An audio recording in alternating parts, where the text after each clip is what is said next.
திருவாரூரில் தந்தை பெரியாரின் 147வது பிறந்த நாளை முன்னிட்டு திமுக மாவட்ட செயலாளரும் சட்டமன்ற உறுப்பினருமான பூண்டி கலைவாணன் தலைமையில் திருவுருவ சிலைக்கு மாலை அணிவித்து மரியாதை செலுத்தப்பட்டது.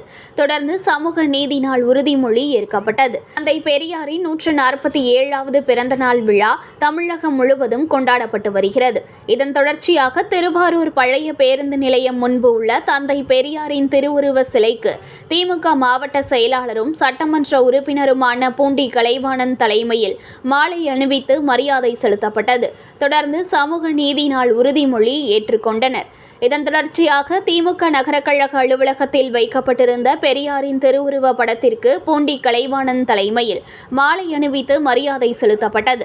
தொடர்ந்து பொதுமக்களுக்கு இனிப்புகளை வழங்கினர். இதேபோல் சட்டமன்ற உறுப்பினர் அலுவலகம் முன்பு வைக்கப்பட்டிருந்த பெரியாரின் திருவுருவ படத்திற்கு சட்டமன்ற உறுப்பினர் பூண்டி கலைவாணன் மாலை அணிவித்து மரியாதை செலுத்தினார். இந்த நிகழ்ச்சியில் திமுக நகர செயலாளர் பிரகாஷ், திராவிடர் கழகம், விடுதலை சிறுத்தைகள் கட்சி உள்ளிட்ட ஏராளமானோர் பங்கேற்றனர்.